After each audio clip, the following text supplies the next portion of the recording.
লাইনে ঢুকবে না। আমার পুলিশকে আমাদের 11 দফা দাবি সম্পন্ন না হওয়া পর্যন্ত ডিউটির জন্য কেউ চাপ দিবেন না।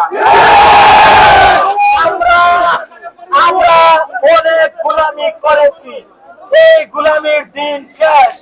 আমরা এই দেশে কোটা সংস্কার হয়েছে, এই দেশে রাষ্ট্র সংস্কার হয়েছে, এই দেশে পুলিশ সংস্কার হবে কিনা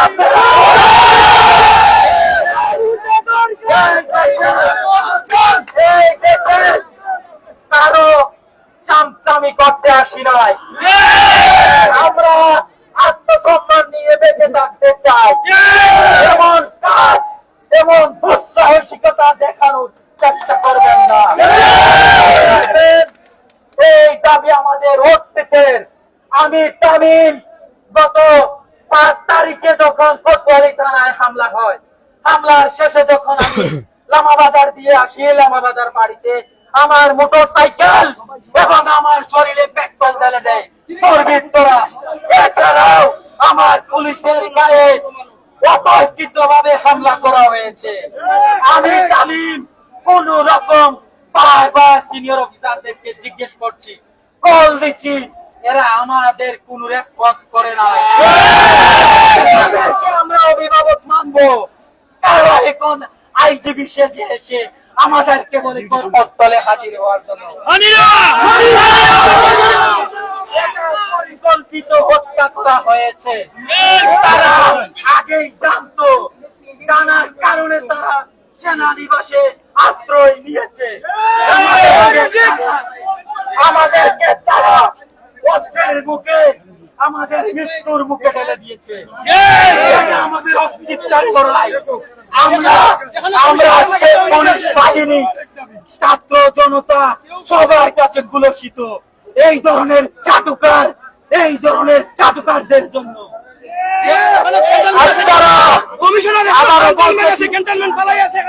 আমাদেরকে এই অবস্থা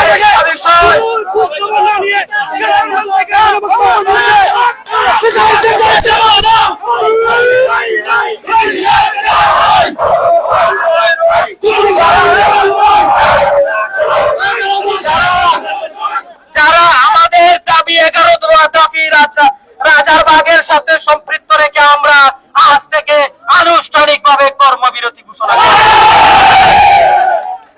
এই পর্যন্ত আমাদের সিনিয়র অফিসার একজন আমাদের সাথে একাত্মতা পোষণ করে আছেন। আপনারাও আমাদের সারিতে দাঁড়ান, আমাদের সাথে আসেন, আমাদের রাজ্যে দাঁড়িয়ে আমাদের সাথে একাত্মতা পোষণ করেন। আপনি আমাদের স্যার, আপনাদের উদ্দেশ্যে কিছু কথা বলবেন। প্রিয় ভাইরা, কেউ উশৃঙ্খলতা করবেন না। আমি পুলিশের সঙ্গে একাত্মতা ঘোষণা করলাম।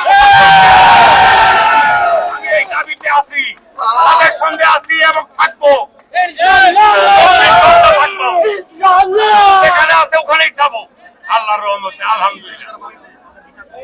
আমাদের এই বৈষম্য বিরোধী ছাত্র আন্দোলনে যে সকল ছাত্র জনতা পুলিশ নির্বিচারে মারা গেছে, তাদের সকলের বিচার যতদিন পর্যন্ত এই বাংলার জমিনে হবে, আমরা কর্মবিরতি ঘোষণা করলাম।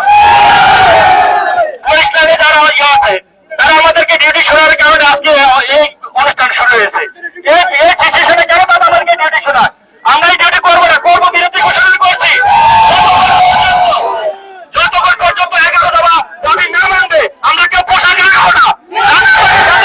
করে আমাদের 11 দাবি মানতে হবে, নয়তো আমরা কেউ কর্মস্থলে হাজির হবো না, ডিউটিও করবো না।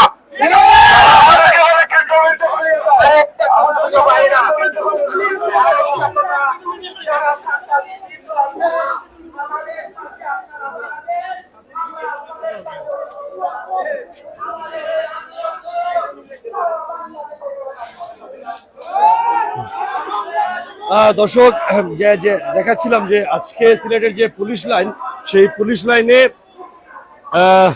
পুলিশ সদস্যরা, পুলিশ কর্মচারীরা মূলত আসলে তারা কর্মবিরতি পালন করছিল এবং তারা 11 দফা দিচ্ছিল যে তাদের 11 দফা না মানলে তারা লাগাতার কর্মবিরতি পালন করবে। এবং তারা আসলে কিছুক্ষণ পূর্বেই বিক্ষোভ মিছিলটি শুরু করে তারা আসলে তাদের যে পুলিশ লাইন, সেই পুলিশ লাইনে এটি শুরু করে। কিন্তু হঠাৎ করে তাদের অনেক সিনিয়র এখানে আসলে তারা আসলে ক্ষুব্ধ হয়ে যায়। এক পর্যায়ে এই সিনিয়রদের উপরে তারা হামলা করে সিনিয়রদেরকে আসলে অনেকটা তাড়িয়ে দেওয়া হয় এবং এক পর্যায়ে সেনাবাহিনী তাদেরকে আসলে অনেকটা আশ্বস্ত করেন এবং তারা আসলে এই সিনিয়রদেরকে